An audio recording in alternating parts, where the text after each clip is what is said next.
Армысыздар, құрметті көрермен. Эфирде бүгін бағдарламасы. Елімізде вакцина алуға ниет білдіргендердің қатары артса да, вирус жұқтырғандардың саны азаймай тұр. Соңғы бір тәуліктің өзінде коронавирус инфекциясын жұқтырудың 1686 жағдайы тіркелген.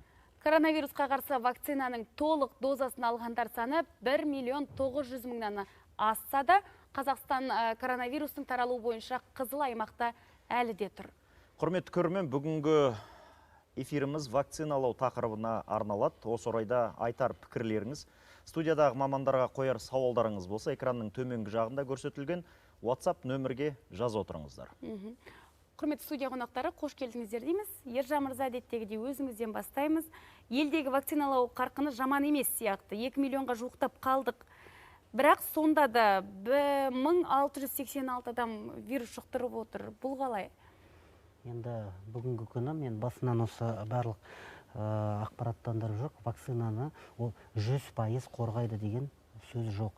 Вакцина ол адам вирусты жұқтырғанның өзінде адам жеңіл түрде ауыруы мүмкін, және де ең бастысы жаңағы ауыр түрінде өтпейді, сонымен қатар өлім жітім сандары азаяды.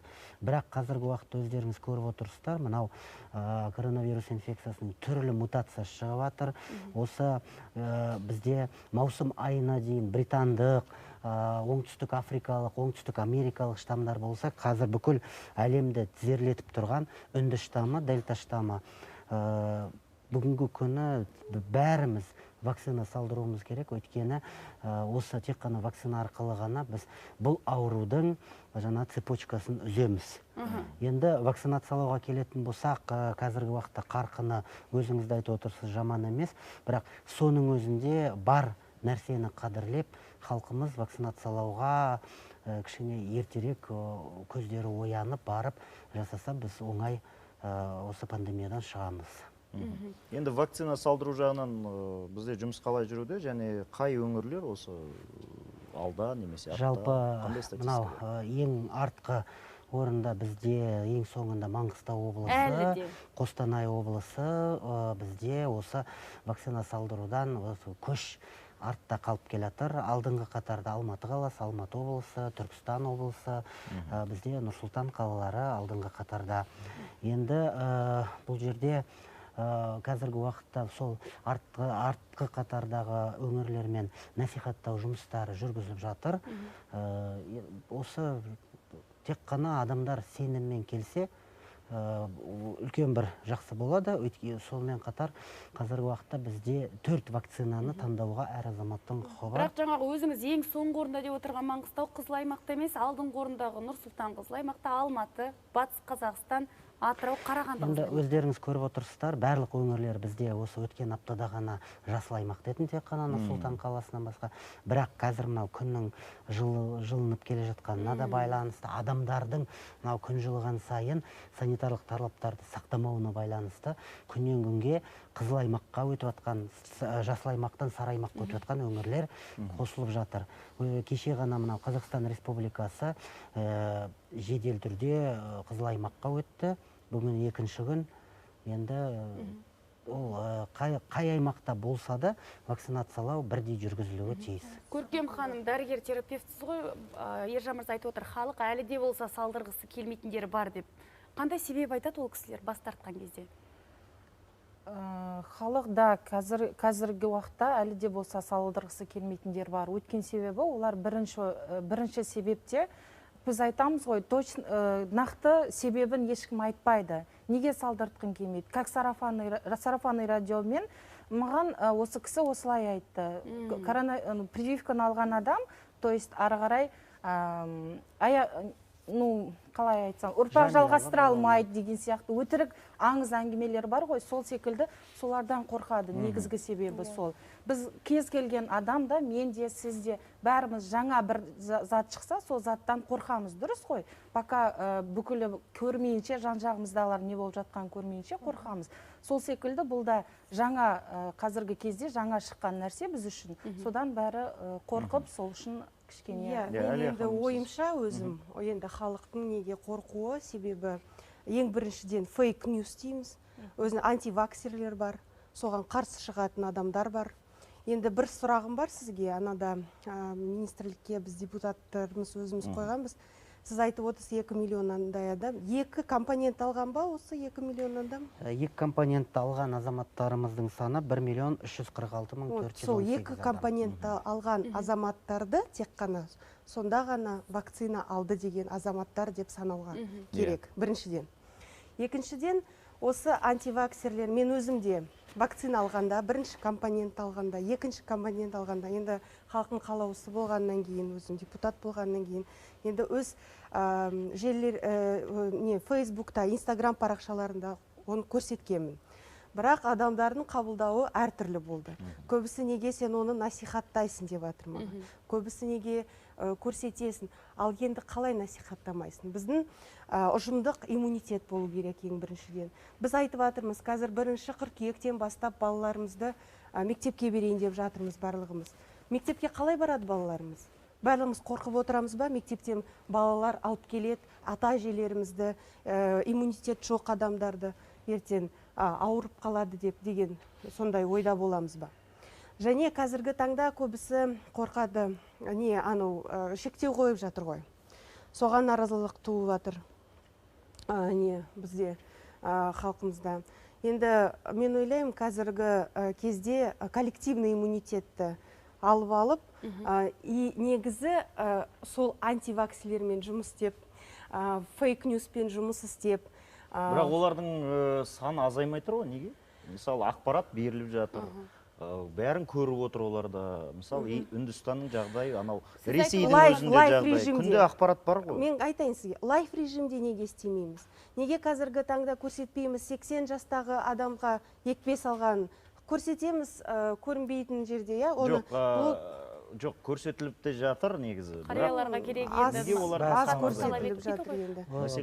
Білем, ақша бөлініп жатыр оған ақпаратқа, бұқаралық ақпаратқа да бәрін етіп жатыр. Сіз қателесесіз, кешірім өтінемін, әрине, 1 тиын мемлекеттік бюджеттен насихаттауға ақша бөлінбейді. Барлық насихат жұмыстарын біздің өзіміздің жаңағы азаматтар бар, қазақстандық сіз сияқты депутаттар бар, өзіміздің таза, бәріміздің күшімізбен ғана. Оған арнайы бюджет жоқ. Насихатқа бюджет бөлінбейді. Неге басында бөлінді ғой бюджет? Маска киіңдер деп, оған қаншама ақша бөлінген. Барлық роликтерді... Енді оған неге басынан бастап, мен қателеспеймін, неге басынан бастап сіздер оны да насихаттау керек қазіргі таңда. Себебі анау біздің фейк-ньюс жасап жатқан адамдарымыз көп дұрыс емес жалған ақпараттар болып жатыр. Сол жалған ақпарат болмас үшін деп, осындай сіздер сияқты қазір насихат, сондай қазір бағдарлама түсіріп жатырмыз ғой қазір. Сондай бағдарламалар көбірек керек деп есептеймін. Жаңағы жалған ақпаратпен күресуге қаржы бөлінбей ме сонда? Жалпы бізде бюджетте оған қаржы жоқ. Бізде өзіміздің департамент бар, басқармалар бар. Осы қоғаммен байланыс, жұртшылықпен байланыс, баспасөзбен байланыс. Сол өзіміздің күшімізбен роликтарды, сонымен қатар жаңағы ақпарат және коммуникация министрлігі бізде сол кісілердің көмегімен, өздеріңіздің көмегіңізбен, мынау әр бағдарламаға күніне 1 рет, 2 рет шығамыз, әр журналист күніне бір сюжет жасайды. Сондай көмекпен бұл жұмыстардың бәрі жүргізіліп келе жатыр. Әлия ханым, сіз айтқан қарияларға вакцина салу барысынан видео беріп қойдық экранға. Және депутаттардың да өзіміз қазір өңірлерге шыққанда, қазір жазда өңірлерге шығамыз ғой, сонда да насихат жасаймыз өзіміздің тарапымыздан. Соны айта кетейін сізге. Енді Бексұлтан Тұтқышев мырзаның пікірін тыңдайықшы. Дельта деген нәрсе шықты. Вакцина салдыру осы кезде қаншалықты өзекті болып отыр? Үндістанды есінен тандырып отыр ғой? Енді осы соңғы сәуір, мамыр, маусым айында кішкене тынышталып, жасыл аймаққа, сары аймаққа өткен еді. Қазір жағдай мүлдем ушығып баратыр. Ресейдегі жағдайда өте қиын. Ресейдікі алмайық, өз Қазақстанның несін алайық. Осы сіздің бүгін деген бағдарламада бір 5-6 ай бұрын сөйлегенде сізге статистикасын көрсеттім ғой. Айттым ғой. Август айында 2,5 есе жалпы өлім Қазақстанда көбейді. Осы ковидтен басқа ештеме жоқ. Оны статистика көрсетіп жатыр, қаншама адам өліп жатқаны, қанша адамдар больницаға барып, поликлиникаға бара алмай жүргендері, потому что басқа аурумен, жүрек ауырғандар басқа ауру солы, потому что ковидный стационар деп бәрі бүкіл ойды соған тастап жатырмыз. А басқалар өліп жатыр, жай жалпы онкология, басқа аурудан да. Мен айтарым, осы былтыр март айынан бастадым ғой, ашық алаңға шығып. Сонда алаңға шыққанда айтқанды, ол кезде выбор болған жоқ. Вакцина жоқ.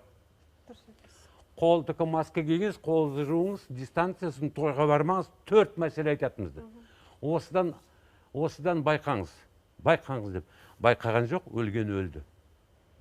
Енді вакцина келді. Знаете, жайты отыр, айту керек. Адамды біз Қазақстандық адамдар қалай ашшы болса демеден жауапкершілік жоқ. Өз денсаулығына жауапкершілік жоқ. О балалары, туған туысқандарына жауапкершілік, көршілеріне жауапкершілік жоқ. Оны былай сүйреп, алып келіп, мен бармаймын, мен анау ваксер, максер дегендер іштеме жоқ. Өз көзімен көріп отырсыз, қанша туыстарыңыз қайтыс болды. Қанша жолдастарыңыз қайтыс болды. Жуырда жұма күні жылына бардым. Өзім бұрынғы депутат болған әріптесім 61 жасында қайтыс болды. Спортсмен, красавчик, бәрі де болды. 5-6 күннен ауырды, қайтыс болды. Денсаулығы мықты еді. Денсаулығы мықты адам. То есть қазір бар ғой, жауапкершілік керек. Өз-өзіңді аямасаң бар ғой, халық жалпы үйреніп қалған. Үкімет маған анау істеу керек, мен көп балалы маған үй беру керек, мен жұмысым жоқ маған жұмыс беру керек, ақшам жоқ маған ақшаны мен диванда жатсам маған ақша кәтер, мен бірінші балам бар. Енді әкеп берген вакцинаны неге салдырмай отыр? Енді өз-өзіне міне саған денсаулық сақтау үшін келді, ақшасыз 4 вакцина. Былтыр бұндай выбор болған жоқ, вакцина болған жоқ. Да, ол вакцина мүмкін бұрынғыдай вакцина. Басқа қандай выход бар? Басқа мал жоқ дейсіз. Басқа мал жоқ. Оны, знаете, ол мына жерде бірдеме болмаса бар ғой, мына құлағынан кіреді, мына жерден шығады ол қалып. Пока Қазақстанда 19 миллион адам, әбден ең кемінде 12 миллион, 70%. Енді бүлдіршіндер, кішкентай, жатқандар соның бәрін санағанда 5 миллион бала бар ғой. Оның үшін үлкені бар, сол 3 миллион примерно оларға вакцинация керек емес. Жалпы 19 минус 3 миллион, 16 миллион. Аны противопоказания санасы мұнасы бар 1 миллион. Ең кемінде біз 2 миллионға жете алмай отырмыз. Сол 15 миллионға жеткенімізше дельтада болады, одан дөлет адамдар, дельтада кейін тағы бірдеме келеді. Бұл грипп есіңізде ме? Күздігіне қыста болатынды. Мынау наоборот, былтыр қарағанда август айында өксіп кетті ұқсасым. Шілдеде басталды осы жыл осыда болады. Өлім көбейеді. Сценарий соған ұқсап келеді. Сценарий келіп тұр. Турция ашылды, біз Турцияға баруымыз, баламызды апару, демалу, Ресей ашылды, жағалай жүру, знаете, понты. Вот понтанутыйлар бара берсін, ауырғанда мынау жаны мұрын ішінен тұрғанда бар ғой, әттеген айдемеңіз. Жауапкершілік керек, жауапкершілікке тарту керек. Себебі басқа мемлекеттерге қарасан, оларда вакцинаға тұрады. Вакцина қанша келеді, сонша алады. Мен бизнесім құрып атыр. Бизнес болса, сен базарда тұрсам бар ғой, сол прилавка тұрған, во-первых, сол алған адамды вакцинасын өткізуің керек, өзің өтуің керек. Дәрігер ауруларды қабылдаймы? Вот мен құқық болса, жұмыстан кет, үйде отыр. Мен Ирақ деген жолдасым бұрынға айтқам демен, ол юрист қой. Құқық бұзылады, құқық болса, үйде отыр. Үйде отыр, шықпа, жүрме, жұмыс істеме, отыр онда үйде, істеген келмесе. Сен жұмыс істеп, сен дәрігер болсаң, сен мұғалім болсаң, сен милиция болсаң, сен сонда істесең, сен басқа жерде сен қоғамда жүргенде жауапкершілік ескеру керек. Ол халқымыздың қауіпсіздігі. Жан-жағыңның адамды өз үйіңді кетсем, бұл жерде ағамыз дұрыс айтып отыр. Мынау вакцинаны ала алмайтын бізде азаматтарымыз бар. Вакцинаға қарсы көрсетілімдері бар. Мынау кішкентай 18 жасқа дейінгі бүлдіршіндеріміз бар. Сол кісілерді қазір біз дельта штамынан құтқару үшін, біз баршамыз сол кісілер үшін вакцина қабылдап, қоғамдық иммунитетті қалыптастыру. Үндістанды есінен тандырып отырған дельта штамның алдында біздің 4 вакцинамыз қауқарлы ма? Ендігі бүгінгі күні бізде мынау дүниежүзілік денсаулық сақтау ұйымы өткен аптада ғана жаңа құжаттарын жіберді. Құжаттарында вакциналардың кез келген вакцина штамға тұра алады. Ол ауруды жұқтырғанның өзінде жеңіл түрмен ауырады деп бізге нәтижесін жіберді. Сонымен қатар мынау ресейлік Гамалея ғылыми орталығының директоры Гинзбург мырза өткен аптада да ақпараттандырды. Спутник V вакцинасы дельта штамына толық қарсы тұра алады деген нәтижесімен бүкіл әлемді. Қалған үшеуі? Қалған үшеуі де адамды сақтайды. адамды ауыр түрмен ауырмауға қорғайды. Енді қазір жарнамаға кезек берсек, құрметті студия қонақтары, сосын сұхбатымызды ары қарай жалғастырамыз. Дельта штамм деген не өзі, несімен қауіпті, неге бүкіл әлем осы дельта штаммнан қорқып отыр? Осы нәрсені айтамыз. Құрметті көрермендер, бізбен бірге болыңыздар. Аз кем уақыттан кейін қайта қосыламыз. Достар, біздің YouTube арнамыздан бүгінді тамашалаңыздар. Каналымызға жазылып, лүпіл басып, пікір қалдырып отырыңыздар. Бағдарламаның жаңа шығарылымдарын өткізіп алмас үшін астындағы қоңыраушаны басуды ұмытпаңыздар. Хабарымызды жалғастырамыз. 28 маусымдағы жағдай бойынша Қызыл аймақта Нұр-Сұлтан, Алматы қалалары, Атырау, Батыс Қазақстан және Қарағанды облыстары орналасқан. Сары аймақта Шымкент қаласы, Ақмола, Ақтөбе, Қостанай, Қызылорда және Маңғыстау облыстары тұр. Жасыл аймаққа Алматы, Жамбыл, Шығыс Қазақстан, Павлодар, Солтүстік Қазақстан және Түркістан облыстары енген. Дәл қазір Қызыл аймақтағы Батыс Қазақстан облыстық мемлекеттік бас дәрігері Мұхамғали Арыспаев мырза Орал қаласынан бізбен скайп байланысқа қосылып отыр. Қайырлы күн. Қайырлы күн. Батыс Қазақстан облысы өңіріндегі эпидахуал қалай қазір? Жалпы Батыс Қазақстан өңіріндегі эпидахуал қазіргі күнде қолайсыз. Пандемия басталғалы бері облыс бойынша 24.607 зертханалық расталған коронавирустық инфекция анықталды. Маусым айында осы 28-іне дейін 28-інде 2115 жағдай анықталып отыр. Соңғы мынау аптада 23 маусымнан бастап бізде эпидахуал күрт өзгерді. Өсу бағыты байқалып отыр. Егер де мына статистикаға жүгінетін болсақ, соңғы аптада өткен аптамен салыстырғанда 15%-ға өсу байқалды. Сондықтан біздер осы 26 маусымнан бастап біздер облысымыз Қызыл аймаққа енген болатын. Соған байланысты біздер карантиндік шараларды күшейту жөнінде 26 маусымдан бастап қаулы алдық. Осы алдын алу шараларын күшейту бойынша жұмыстар жүргізіп жатырмыз. Мұхамғали мырза, неге Қызыл аймақта Батыс Қазақстан облысы? Басты себептері неде? Ең басты себептері Қызыл аймаққа негізгісі ол жаңағы осы аймақтағы адамдардың санитарлық карантин шараларын сақтамауы. Біздерде мынау қазір мониторинг группалар көп рейд жүргізіп отыр. Сол рейд кезінде әсіресе үлкен ресторандар, дәмханаларда жаңағы атаулы тойлар өткізу бойынша фактілер өте көп орын алуда. Сонымен қатар мынау маскасыз, бетпердесіз жүрген адамдар қоғамдық көлікте орын алып отыр. Сондықтан Мұхамғали мырза, ал біздің білуімізше басты себеп шекарадағы тәртіптің дұрыс еместігінде көрінеді. Жалған құжат жасатып шекарадан әрі берлі өте беретін азаматтар көп көрінеді. Солай ма? Жалпы шекарадағы жағдайға келетін болсақ, бізде Ресей Федерациясымен 4 санитарлық карантиндік пункт орналасқан. Онда біздің эпидемиолог мамандар жұмыс жасауда. Ол жаңағы Орынбор бағытында, Самар бағытында, Саратов бағытында, Волгоград бағытында 4 санитарлық карантин пунктте күні-түні біздің эпидемиолог мамандар жүріп жатыр. Барлық келген жаяу жүргізушілердің бәрін біздер ПЦР тест арқылы өткізіп отырып, жалған келген азаматтар ондай фактілер жоқ. Бірақ мынау көлікпен келген адамдар, әсіресе екі жақты көлікпен жүргізушілердің арасында ПЦР справкасыз келген адамдардың арасынан біздер осы коронавирус инфекция анықталып отырғандар бар, жағдайлар бар. Мысалы, осы маусым айында жүргізушілердің арасынан 3 жағдай болды, жаяу жүргізушілердің арасынан 1 жағдай тіркелді. Осы Ресей Федерациясынан келген біздің азаматтардан. Жалпы бұл шекарадағы ахуалды біздер күнделікті бақылауға алып отырмыз. Енді мына екпе туралы айтсаңыз, тапшылық жоқ па? Бірінші сұрақ. Екіншісі, халықтың арасында осы вакцина салдыруға деген сондай сенбеушілік жоғары ма жалпы? Елдің ішінде қандай әңгіме жүр? Салса осындай болады екен, пайдасы жоқ екен деген сияқты сондай келеңсіз ақпараттар көп. Жалпы біздің облысымызда қазір кезеңде өздеріңіз білесіздер, 1 ақпаннан бастап екпе жұмыстарын жүргізіп жатырмыз. Бізде мынау жоспар бойынша 360 мың адамда егуіміз керек. Күні бүгін біздер 25% адамды ектік. Қазіргі күні 90.658 адам бірінші компонентті алды, 59.961 адам екінші компонентті. Жалпы мынау 59. Біздің облысымыздағы вакцина тапшылығы жоқ.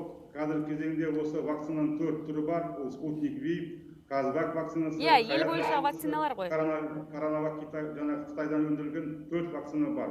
Жалпы Адамдардың арасында әрине жаңа кейбір түсініктер болды. Қазір санитарлық ағарту жұмыстарын жүргізіп жатырмыз. Барлық мекемелерге, барлық кәсіпорындарға біздің жаңағы емханалардың дәрігерлері, эпидемиолог мамандар барып санитарлық ағарту жұмысын жүргізіп, осы болашақта жаңағы айтқан жоспарымызды біздер орындауға тиіспіз. Енді облыс бойынша 59 мың дедіңіз, 60 мыңға жетпейді. 60 мыңға, 59.960. 60 мың дейікші, дөңгелек деп айтқан кезде. Бүкіл бір облыс үшін 60 мың деген өте аз сияқты. 10% ғой.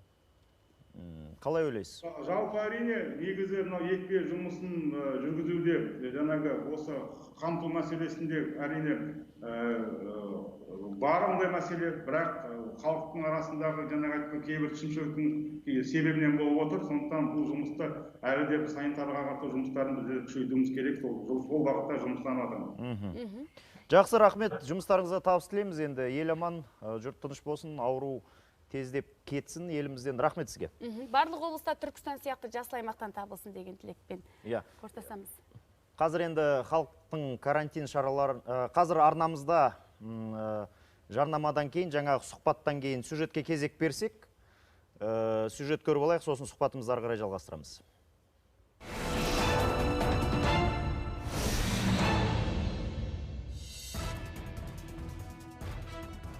Үндістанда коронавирустың жаңа штаммы анықталып, елді біраз шулатуда. Дүниежүзілік денсаулық сақтау ұйымының деректері бойынша бұл инфекцияның таралуы бұған дейінгіге қарағанда жылдам.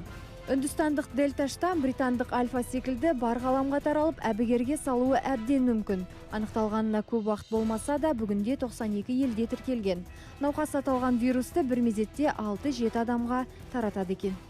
Оның екінші ерекшелігі ол клиникалық көрінісінің толығымен өзгеше болуы. Егер өткен жылы және осы жылдың басында коронавирустың әдеттегі клиникалық белгілері жөтел, ентігу, иіс жоғалту болса, үнді штаммында мүлдем басқа клиникалық көріністер. Олар бас ауруы, құсу және диарея. Сондықтан егер дәрігерлер мұндай ерекшеліктермен таныс болмаса, келген науқаста ішек инфекциясы бар деп әдеттегі жұқпалы аурулар ауруханасына жатқызуы мүмкін. Содан кейін ғана коронавирус бар екені анықталуы мүмкін. Бұл штамм біздің елге де келіп жетті. Елорда мен Алматыда бірнеше адам жұқтырып үлгерген. Дельта штаммының жедел таралуына байланысты карантиндік шаралар да қайта күшейтілді. Мамандардың айтуынша, қауіптілігі жоғары үнділік вирусты жұқтырмау үшін карантин талаптары қатаң сақталып, сонымен қатар вакцинацияның 2 кезеңінен де өтіп, егілген жөн. Вакцина алмаған адамдар, мен ойлаймын, уақыт жетті деп. Мен бұл жерде өтірік айтып, вакцина алсын дегенге шақырып отырған жоқпын. Бірақ бұның ең негізгі профилактикасы, шынымен айтқанда, қазір тек қана вакцинация болады. Ал егер вакцина алмаған адамдар, бұл ғалымдардың айтуы бойынша қазір бұл индийский штамм, негізі коронавирустың осы индийский штаммы, ол тез арада өте ауыр жағдайдағы ауруларға алып келеді.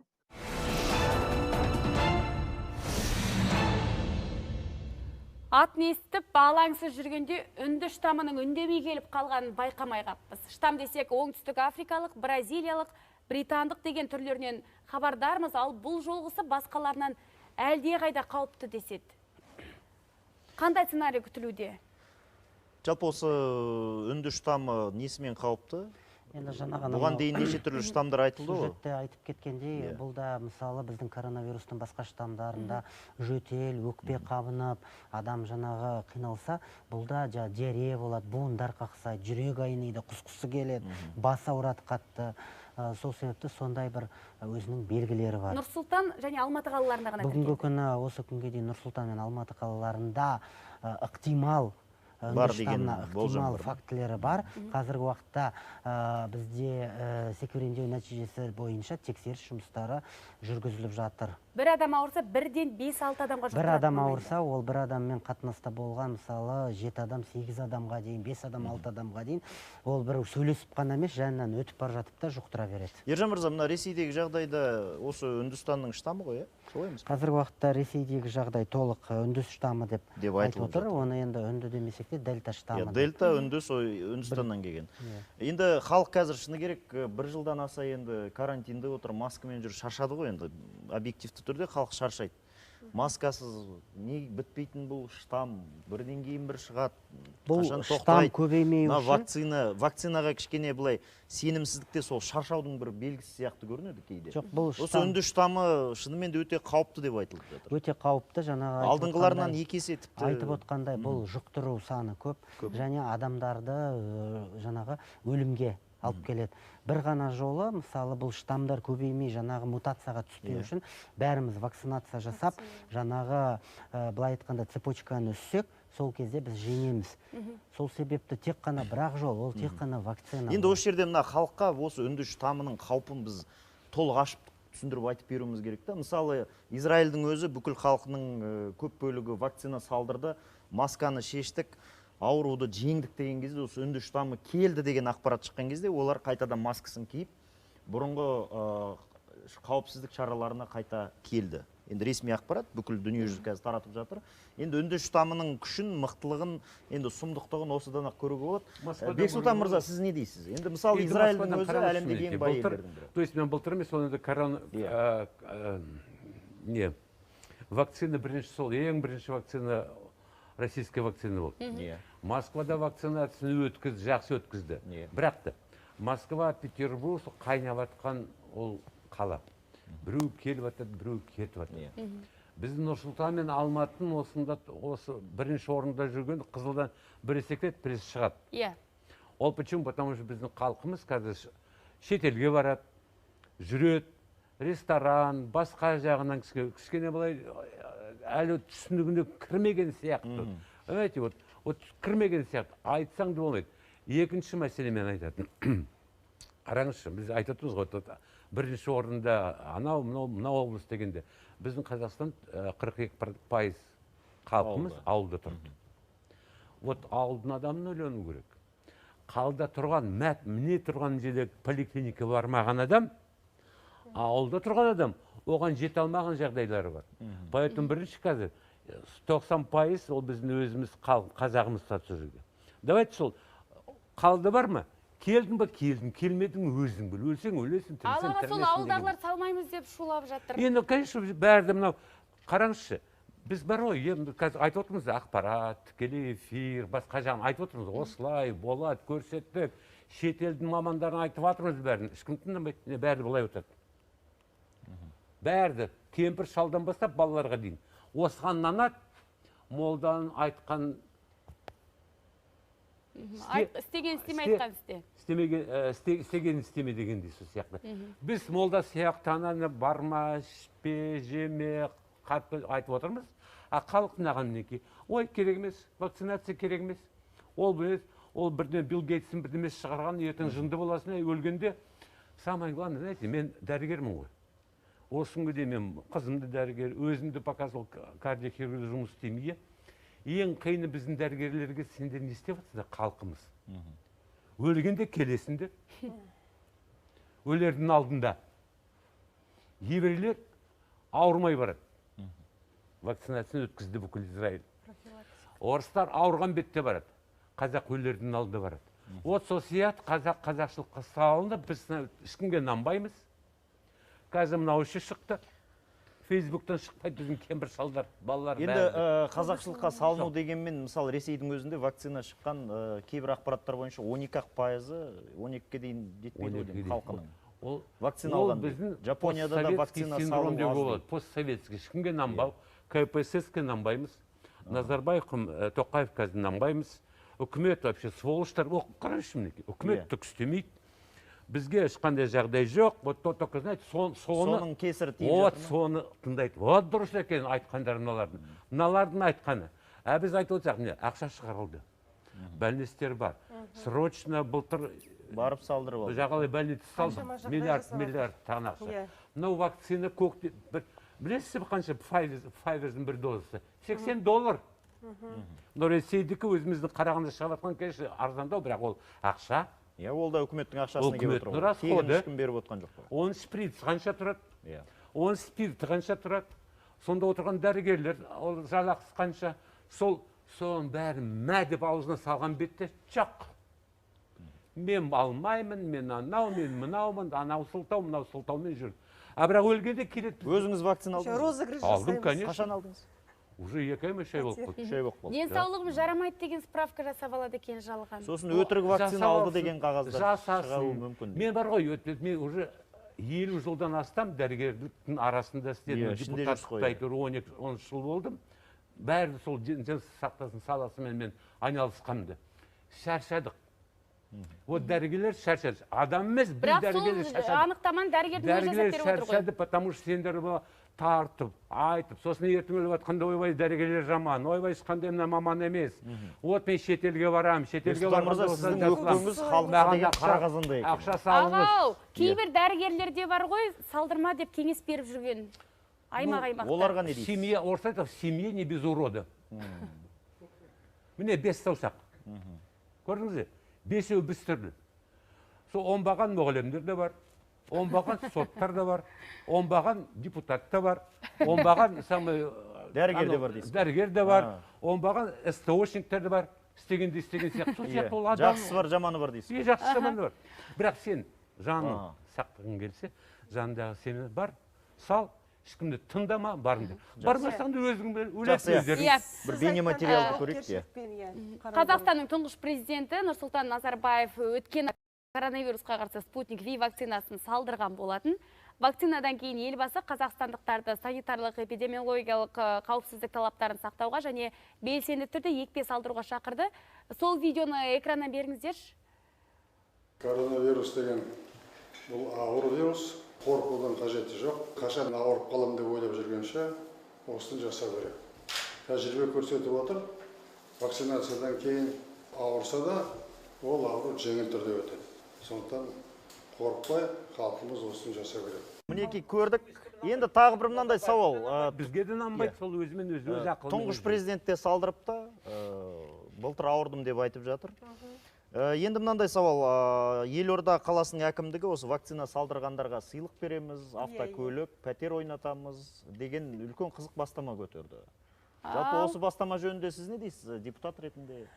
Қызықтыру. Біз вакцинаны ерте салдырып алыппыз, осы жоқ, олай ойламаймын. нәрсеге қол үзіп қалдық қой деген. Мен жауап берсем, мынау бұл ой жоқ па? осы вакцинациялау науқаны басталғалы бері, мынау сауда орталықтарының, базарлардың басшылықтары өздерінің жаңағы азаматтық позициясын қосып, халыққа, бұл да бір насихаттау жұмысы, халыққа түрлі ойындар, қымбат бағалы сыйлықтар сыйлап жатты. Енді осы өткен аптадан бастап бізде мынау жергілікті билік органдары жаңа пәтер, автокөліктерді сыйлап жатыр. Бұның барлығы халықтың жаңағы ең бірінші насихаттау мақсатында. Насихаттауға ақша бөлінбейді дейсіз? Енді бұл жергілікті. Енді жеке инициатива дейсіз ғой. Ең басты сыйлық осы жерде. Ол адамның өзінің өмірі. Бұл негізі өте дұрыс, бір маркетингтік қадам дұрыс болған сияқты. Маркетинг дұрыс, бірақ қалай ойлайсыздар? Мен дұрыс деп ойламаймын. Былай қызықтырудың жолы ғой. Менің ойым, ол дұрыс емес. Сіз вакцина Мен вакцина салдырдым, өзім салдырдым, күйеуім салдырды, үлкен ересек балаларым, 18-ден асқан балаларым салды. Бәрі салды, екінші несін алды, себебі жауапкершілікпен, аға айтқандай, жауапкершілікпен қалап. Жоқ, қандай сезіммен салдырса да салдырса болды ғой. Енді жаңағы сіз айтып отырсыз ғой, жаңағы тілмен тістеп, насихаттауға ақша бөлінбейді деп. Бұл да жаңа спонсорлардың көмегі, барлық спонсорлар кәдімгі ел ағалары жиналып, пәтер болсын, жаңағы көліктерді алып береді. Бұл үлкен бір спонсорларды, азаматтық позиция өзіміздің ағаларымыздың, бұл халыққа деген бір насихаттау көмегі. Спонсорлар ерікті түрде өздері қаржыландырып. Ешкім ешкімді ақша жинап жүрген. Олардың да өзінің жарнамасы жүрер, саудасы жүрер. Енді тағы бір сауал. Президент Қасым-Жомарт Тоқаев үлкен жиын өткізді. Сол жерде мына вакцинаға байланысты айтты, 20 адам ұжымда болса вакцина салдыру керек, болмаса апта сайын ПЦР тест тапсыру керек деді. Осы талап бойынша айтайықшы, себебі халықтың арасында өте жиі талқыланып жатыр. Сол видеоны көріп алайық, сосын осы өте маңызды мәселеге қайта оралсақ. Видеоға кезек берейік. Вакцинация проводится добровольно. Однако граждане... Вакцина ерікті түрде салынады. Алайда екпе қабылдағысы келмеген азаматтар өзгелерге вакцина туралы теріс ақпарат таратып, адамдарды одан бас тартуға үгіттейді. Мұндай азаматтар өз әрекетіне жауап беруі керек. Сонымен қатар Нұр-Сұлтан, Алматы қалаларында сияқты қоғам арасында екпені креативті түрде насихаттай білу қажет. Бұл маңызды жұмысқа кәсіпкерлерді де тартқан жөн. Мінеке жаңағы 20 енді видеода айтылмаған екен, бірақ енді біз өзіміздің тарапымыздан айта кетейік. Ұжымда 20 адам болса, одан артық болса, вакцина салдыру керек, ПТР деген нәрсе айтылды. Бұл енді мына жаңағы ерікті мен мәжбүрлеудің ортасындағы бір сондай дүние ғой. Жоқ, мен айта Бірақ кетсем. президент ерікті деп айтып отыр. Жауапкершілік. Біз бұған дейін де айтқанбыз, вакцина салдырудың бір құқықтық тетігі әлі қалыптасқан жоқ бізде. Себебі бұл төтенше жағдай, сондықтан осы нәрсені бір түсіндіруге. Біреудің өміріне қауіпсіздік қауіпті. Бізде конституция бойынша жалпы барша азаматтардың өміріне қауіпсіздік төнсе, біз азаматтарды құтқару мақсатында шешім қабылдауымызға болады. Бірақ алайда бізде жаңа денсаулық сақтау кодексінің 77-ші бабында әркімнің өз еркі дегені бар. Біздің мемлекетіміз әлі қазіргі уақытта халықтың сана сезімін ояту мақсатында жұмыстарын жүргізіп жатыр. Барлық азаматтарымызды шақырып жатырмыз. Ендігі жаңағы вакцина салдырмаған азаматтар дегенде бұл қызмет көрсету салаларының жұмысшылары, яғни қызмет көрсететін бізге көптеген азаматтарымыз міндетті түрде вакцинацияланған болу керек. Бірақ біз солардың өздеріне де таңдау беріп отырық. Олар вакцинадан бас тартса, әр 7 күн сайын ПЦР енді осы жерде бір нәрсе керек. Жұмыстан қуыласыңдар, айлықтарыңды бермеймін деп мәжбүрлеп жатқандар туралы естіген жоқсыз ба? Ол заңға қайшы келеді.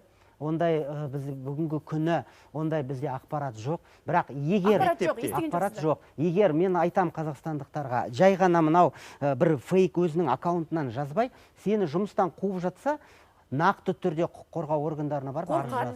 Ержан мырза, сіз мүмкін естімеген шығарсыз. Мүмкін енді сіздерге ақпарат жетпей жатқан болар, бірақ біз естідік. Енді халықтың ішінде сөйлескен кезде мұғалімдер айтады, күзде мектепке ораламыз деп айтылды ғой, президент айтты. Соған байланысты мұғалімдерге айтылды дейді, сендер егер вакцина алмасаңдар, сабаққа қатыспай қойыңдар. Сабақ беру құқығына берілмейді деген, сабақ берілмейді деген нәрсе. Сіз балаңызды вакцинацияланбаған мұғалімге берер ме едіңіз? Жауапкершілік қайда? Ол менің қаншама, оның 30 бала отырады. Жоқ, бұл жерде баланың, жоқ, тоқтаңыз, сіз маған сұрақ қойдыңыз, мен сіздің сұрағыңызға жауап берейік. Бұл жерде баланы беру бермеу, ол ата-ананың өзінің еркі. Үйінде оқытама, дистанция, ол бәрі заңда жазылған. Таңдау бар. Бірақ енді осы жерде менің сұрағым жаңағы мұғалімдердің құқығы қалай болады сол жерде? Мысалы, жарайды, сервис делінді, бірақ мұғалімдер. Ол мәселе қалай болады? Бүгінгі күні әлі күнге шейін вакцина бізде өз еркімен өзі бас тартса да болады. Бас тартқан жағдайда 7 күн сайын ПТР тест өзінің қаражатына өтеді. Енді жаңағы қызмет көрсету 20 адам деген айтылды ғой. Осы жерде халықтың ішінде ең көп талқыланып жатқан, ең көп сауал туындап жатқан нәрсе осы. Біз енді хабарымыздың тура бір өзегіне келген сияқтымыз. Мемлекет, сіз қараңыз, сіз өзіңіз ойланызшы, мемлекет тегін вакцинаны беріп отыр. Жалақыңды жұмсағың келмей ма? Тегін. Қаншама мемлекеттер вакцинаға жетпей отыр. Жалынып, анау көрші, біздің көрші, мынау шекаралас көршілер жалынып, барлық жерге келіп отыр. Неге ол сонда біз оның ПТР ақшасын, ПТР-ға вакцина салғысы келмесе? ПТР қанша тұрады қазір? Бүгінгі күні 6 мың мен 7 мыңның ортасында. 6,5 мың дейік, апта сайын тапсырса, онда айына 8400. Енді әр қалай бағалары әртүрлі ғой, клиникаға байланысты. Бір 7 мың деп алайықшы енді орташа. Сонда апта сайын тапсырса 7-4-28, бір енді 30 мың теңгесі кетеді екен. Бұл жерде аға... Енді біз таңдау беріп отырық қой, Саят мырза. Қараңыз мінеке. Жоқ, бұл жерде біз таңдау бердік қой, бірақ вакцинаны егудің тиімді бір жолы насихатын... Жаңа айтып отырсыз ғой мінеке, 77-ші кодекстің жаңа кодекс шықты, 77-ші бабы бар.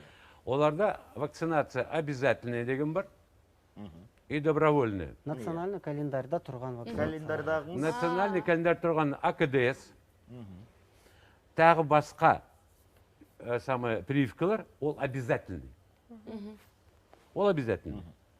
Онда кодексте, от АКДС-тікі обязательный мынау деп жазылмаған. Ол мемлекет шешеді. Вот мемлекет шешсе, приказ қазіргі ковидтің уже 1 жылдан асып кетті. Қаншама адамымыз қайтып жатыр, қаншама адамдарымыз өліп жатыр, қаншама больницаларды ашып жатырмыз. Қанша аурулар больницаға түсе алмай жатыр, потому что сама ковид стационар ашып, басқа жүрек ауырғаны, өкпе ауырғаны, басқа затам операция істелінбей жатқанда. Тогда в интересах населения оған кодекске керек емес. Пусть үкімет, мемлекет, ана приказ бар ғой, АКДС обязательный, мынау соған кіргізу керек, и все. Кіргізу керек. Потому что айтып айналайын деп, айналайын уақыт өтті уже. Айналайын уақыт өтіп баратыр. Уже мәжбүрлемеске амал жоқ па сонда? Мәжбүрлей керек па онда басқа амал жоқ? Өмір сүру деген мәселе, өмірдің мәселесі. Айтады ғой, мен құқығым дейді. Ай, сен құқығың бар ғой, от сіздің құқығынан бастала ма, мен құқығым бітіледі. Қоғамның құқығы жоғары тұру керек. Қоғамның құқығы. Өзіңді ойлама, барлығын ойла. Барша азамат ойлау үшін. Пока кіргізбей жатыр. Добровольный болады. Бұл жерде өкінтетін мәселе, мен айта кетейін. Қазір бізде таңдау да бар, бәрі бар. Ал ертең сол азамат, вакцинадан бас тартқан азамат ауырып, ауруханаға түссе, маған үкімет қарамайды, дәріні дұрыс бермеді, доғдырлар анеқты үлгеремей жатса, маған сағат сайын келіп қарамады деп, алатты тағы жазады. Бәріне біз кінәліміз. Жоқ, енді олай жазып жатқан жоқ, бізге келген. Жазып жатыр, айтып жатыр. Рахмет айтып жатыр керісінше. Енді бір көбі келіп, алғыс айтады. Олай енді халық керісінше, арқарай вакцинадан керісінше бет бұрып кетеді. Былтыр бар ғой, е? Сену керек, сену керек. Госпиталь аштық, жаңадан госпиталь салдық, е? Бірақ соғын қарамай. Август, сентябрь, октябрь айында больницаның жанында скорый помощный машинасы өшіріп тұрды, орын болмады. Қазір дельта келді ғой. Қазір көбейе бастады. Әлі тфа-тфа, ол дельта әлі еще пока кірген жоқ. Былтыр анынан бағандар, ой, бізде жоқ, бізде болмайды дегендер. Келді бізге коронавирус. И қазір сол басталды ма? Москвада уже 50-60% уже сол индийский штамм. Мынау жаңа Ұлыбритания, жаңа Западный Қазақстан айтып отырмыз әкімді. Енді бізде де бар шығар. Қойсаңыз да жұрттар бұлай жүреді бәрі. Алып келеді сонысында. Ресейде бар нәрсе. Қазір Турция ашылды ма? Эмират ашылды ма? Сондан бар, осы алып келеді. Бұл индийский штамм август, сентябрьде айтып бәтті ме жазып алыңыз. Мен былтыр айтқанды. Жазып алыңдар деп. Қазір жазып алыңыз. Август, сентябрь, октябрьдің басына дейін ол 2 есе, 3 есе көбейет бұл. Егер біз шұғыл түрде тұтқышықтың айтқаны келді деп айтасыз. Болжамы дейміз. Қазіргі уақытта ағамыз өте дұрыс айтып отыр. Елімізде эпидемиологиялық ахуал ұшығып келе жатыр. Егер біз өстіп, мысалы, барлық талаптарды сақтамай, вакцина алмасақ, одан да зор болады. Одан да зор болады. Дәл қазір бізбен Алматыдан иммунолог әкім Тұрсын скайп байланыс арқылы бағдарламаға қосылып отыр. Қайырлы күн. Енді бір сауал, жаңағы Алматы енді ең үлкен мегаполис еліміздегі. Вакциналар туралы біраз айтылды. Бір сауал, Алматыға барып келген жұрт, алматылықтар енді курортты қала, демалыс қала, таулы әдемі керемет қала. Халық әлі күнге дейін маска кию режимін сақтамайды деген көп ақпарат келеді бізге. Осыған байланысты сіз не дейсіз? Жалпы қала тұрғындарының осы қауіпсіздік шараларына деген көзқарасы қандай? Енді сіз елдің ішінде жүрсіз, дәрігерсіз, білесіз, көріп жүрсіз, сіз не дейсіз? Енді бұл жерде тек Алматы қаласы емес, жалпы алатын болсақ, мына тіпті аэропорт, әуежайларды қараңыздаршы. Ол ешқандай арақашықтық ештеңе сақталып жатқан жоқ, маска таққан күннің өзінде. Сондықтан бұл жерде тек бір Алматыдан алмау керек. Барлық жерде енді мынау Нұр-Сұлтан қаласының қызыл аймақтан шықпай қойған себебі оның бірі, өйткені ол жерде ПЦР міндетті түрде көп жүргізіледі. Мысалға министрлік бар, басқа үкіметтік ұйымдар бар, болмаса сол жерде бір іс-шара өтетін болатын болса ресми, сол жерден ол ПЦР-сіз өткізбейді. Сондықтан ол жерде көп шығып жатыр. Ал егерде тура сондай қарқынмен алып, мынау Алматы болсын, кез келген жерде алатын болсаңыздар, ол жерден ол ПЦР-дің жаңағы положительный дейміз көп шығады. Бір. Екіншіден енді басынан бері айтып жатырмыз, ол былтыр айттық қой, вакцинамен либо вакцинаны күтесіз, немесе ауырып тұрасыз деп. Енді былтырғы пиктің уақытында көп адам ауырып кетті. Бірақ қазір енді ол жаңағы антителасы болмауы мүмкін, бірақ дегенмен де клеткалық иммунитеті бар. Сондықтан мынау енді вакцина жайлы түрлі ойлар келіп жатыр. Иә, салсын, алсын дегенмен де, бірақ мынау Казвактың мәселесі, енді ол тура сол Казвактың жасалу технологиясымен бізге қазір келген Хаят келді, және Синовак келді. Сондықтан сол үшеуінің позициясы бірді, ал мынау Спутник V-дің ол өте күмәнді, ол тіпті өздеріңіз естіңіздер, дельта штаммы шыққаннан кейін айтты, сол вакцина жасаған адамдардың өзі айтты ғалымдар. Демек енді 6 айдан кейін қайда салдыру керек дейді. Спутник Виді. Сондай әңгіме бар. Осы 4 вакцинаның дельтаға қарсы тиімділігі қалай біздің студиядағы меймандарымыз айтып отыр? Себебі халық енді ақыр салдырдық па, мына дельтаға қайсысы қарсы тұрады, соны барып салдырайықшы деп отыр ғой енді. Ондай болса міне мынау барып ана біреуін салдырып Казвак шамасы келмейді екен деп жүргенше. Неге? Оның өйткені ол кәдімгі инактированный дейміз. Ол жаңағы жалпақ тілмен айтқанда өлтірілген коронавирус барлық тізбегі сақталған сол күйінде адам ағзасына енгізеді. Демек, қай мутацияға ұшыраған бөлігінің барлығы бойынша, ұшырамаған бөлігінің барлығына жауап бере алады. Ал мынау спутник V ол аденовирус, басқа вирусқа, сол коронавирустың жаңа әсіресе шиптарында келетін белоктарының тізбектерін алып, соған енгізген гендік инженерияның жетістігі, бірақ бұл келмейді. Ол қорғай алу қауіпі аз болғандықтан қорғау қабілеті. Сондықтан да оның разработчиктардың өздері айтып отыр. 6 айдан кейін қайта салдыру керек деп, көрдіңіз ба? Сондықтан бұның қазір мына штамнан ең сол Казвак, тура сол технологиямен салған Синовак та, Хаят та. Ең жақсысы Казвак дейсіз ғой сіздің пікіріңізше? Казвак отандық өнім. Енді бір сауал, мына дельта штамның қауіптілігі жөнінде айтып беріңізші бізге. Басқа мутацияланған вирустарда да айырмашылығы. Мысалы бір сауал, былтыр ауырып кеткендер дельта штамды жұқтыруы мүмкін бе? Дельта штам жалпы ауырып кеткендерге қаншалықты қауіпті? Енді бір нәрсені алайық, ол маусымдық тұмау секілді, бұл коронавирус арамызда кетті, РНК-лы вирус, ол ауыра беруі мүмкін. Жылдың басында қаңтарда тұмау болсаңыз, қараша, желтоқсанда тағы тұмау болуыңыз мүмкін. Сол секілді бұнымен де ауыруыңыз мүмкін. Бірақ енді мәселе бұда қандай? Сіз егер жеңіл түрмен ауырып, симптомсыз түрмен ауырып, келесі тұмауға дейін, келесі жұқтырғаныңызға дейін, жақсы организміңізді қалпына келтіре алсаңыз, демек сізге қатты қауіп жоқ. Егер де сізде қатты ауырып, жаңағы ауыр түрі өтіп, екінші даму, мысалға жаңағы қант диабеті немесе қан қысымы жоғарылауы, сондай полиорганный дистрофиялар жаңағы көп нелер болса, бұзылыстар болатын болса, онда әрине ол қауіпті. Ол кезде коронавирус емес, тіпті жай тұмаудың өзі де қауіпті. Сондықтан бұл жерде біз мынау адам жұқтыра алады, мынау адам жұқтырмайды деген нәрсе емес. Тіпті сіз вакцинаны салдырған күннің өзінде де сіз ауыруыңыз мүмкін жеңіл түрімен немесе симптомсыз түрімен. Сол коронавирустың штаммы келген кезде қай штаммы келсе де, сондықтан бұл жерде басында айтамыз ғой, бәріне адамдардың өзіне таңдау беру керек, өз таңдауында. Жаңа әріптестеріміз айтып кетті, ол кәдімгі календарьға енгізу керек дейді. Мен бұған қарсымын. Неге? Өйткені қазір қарасаңыз, Жапон елі, Оңтүстік Корея елі дамыған елдер, бірақ ең төмен показатель вакцина салдыру соларда. Неге? Демек, себебі енді оның түрлі ғылыми дәлелден әлі өткен жоқ қой бұл. Бізді кеше бір жылдың көлемі ғана әлі болған жоқ вакцинаның шыққанына. Мысалға, корға салсаңыз, немесе жаңағы полиомиелитке вакцина салсаңыз, ол бітті, сіз өмір бақи ауырмайсыз деген сөз. Бір минут, Ержан мырза, күрсіндіңіз ғой. Сіздер не дейсіздер? Ержан мырза мен Бексұлтан Тұтқыш мырзаны. Осы жерде енді сол жаңағы вакцинаға күнтізбеге енгізу дегенге қарсымыз. Бексұлтан мырза, сіз не дейсіз? Жаңағы Корея, Жапония күнтізбеге жақсы, они там дисциплинированы. Былтыр март айынан бастап қақсап жатырмыз. Сақтаныңыз, қазір қолыңды жуу, қолын жуу баски. Сосын қазір уже вакцина бар ма, үйде вакцина салып айтқан мемлекеттерде халық барлық талапты сақтайды. Үйден шықпа дейді, ол шықпайды. Сондықтан ол жақта аурудың өсімі де төмен. Оны ол анау вакцина ондай деген бүгінгі күні ол әрине. О жақта той жоқ біз сияқты.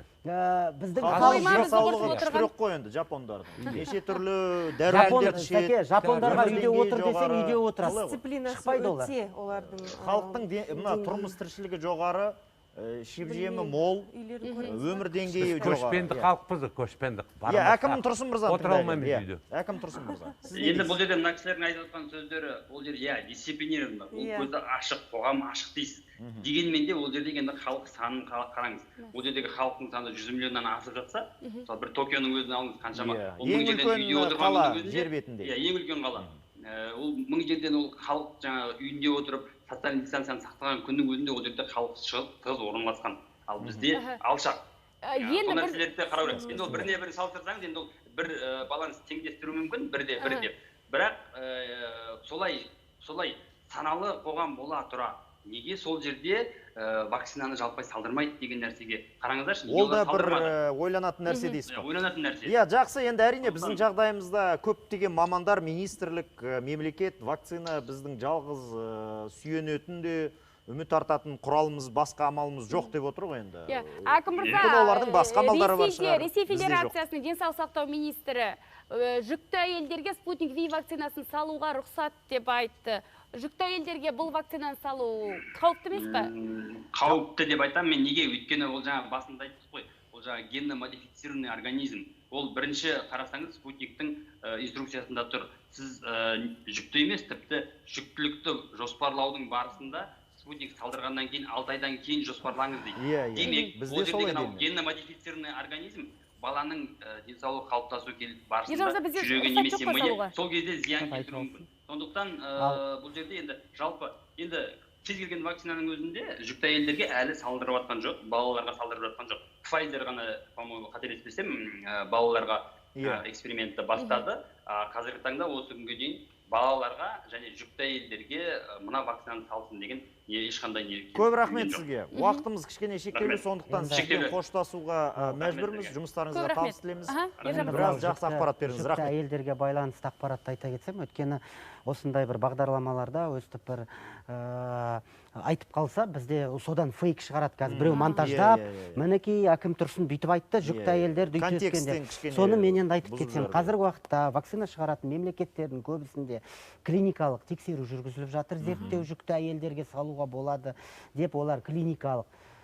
Ресейде мәселен мынау басқа да шет мемлекеттерде. Біздің Қазақстанда біз ол ақпаратты білеміз, бірақ әлі ол нәтижелері толық шықпайынша, ол нәтижелер оң шығып бізге хат келіп, міне болады деген хат келмейінше, бізде жүкті әйелдерге вакцина салмаймыз. Енді әр вакцина бойынша әр елдің өзінің позициясы бар ғой. 18 жасқа дейінгі балаларға да бізде вакцина салдырылмайды. Біз жүкті әйелдерімізді, біз бала емізіп отырған аналарымызды, біз балаларымызды 18 жасқа дейін, біз анау ауыр аллергиялық ауруы бар азаматтарымыз, сонымен қатар онкологиялық ауруларды, мынау салдыруға қарсы көрсетілімдер бар азаматтарды біз құтқаруымыз керек. Біз вакцина салдыруымыз керек. Ержан мырза, қазір 1.900.000 адам вакцина салдырды. Жылдың соңына дейін 9.900.000 адам салдыру керек. Әлі 7 миллион бар. 5-6 айда 2 миллионға жуық қана салдырыңыздар, енді 8 миллион адамға қалған 6 айда үлгересіздер ме? Енді қараңыз, біз министрлік тарапынан біз 10 миллион адамды вакцинамен қамтамасыз етуге дайынбыз. Вакцина дайын. Біз енді адамдарды қамшымен әкеп вакцина салдырмаймыз. Міне, Үндістандағыдай қамшымен. Әр азамат, біз мемлекет қамтамасыз етіп отырмыз. Вакцина тапшылығы жоқ. Келде салдыр. Өзіңнің жақыныңды, өзіңнің балаңды, апаңды құтқар. Вакцина бар, салдырып отырғандар аз. Мемлекет тарапынан жағдай жасалып жатыр. Бірақ енді адамдарымыздан енді мемлекеттің де ішкі міндеті сол халықты қауіпсіз, ең бірінші міндеті мемлекетті халықтың қауіпсіздігін қамтамасыз ету. Сондықтан бұл мемлекеттің атқарып отқан жұмысы деп қабылдау керек. Дұрыс айтасыз. Сондықтан бұны жалпы мемлекет, қоғам, ел болып бір гармониялық дұрыс шешім, сондай кейбір кезде ортаңғы шешім табу керек. Біз ойланып отырғанда кейбір кезде бір Ержан мырза, сіздің сөзіңізбен қорытылайықшы, бір минут қалыпты. Ағамыздың айтқан сөзінің бәрі дұрыс, кетесің. Шынын айтқан кезде бәрін былай айтқанда шетелдегідей, Үндістандағыдай кейбір кезде енді оған бармай-ақ қояқ. Дамыған, ең дамыған бүгінгі күні менің қорытынды айтатын сөзім, жалпы бүкіл қазақстандықтар нақты дәлелдеген ақпараттарға сеніп, өз жақындарыңызды құтқару үшін, балаларыңызды құтқаруларыңыз керек. Сол себепті сеніммен вакцинаға келіңіз. Аяқтаймыз, құрметті көрермен, ауырмайық, аман сау болыңыздар. Аман сау болайық, қазақ елі аман болсын.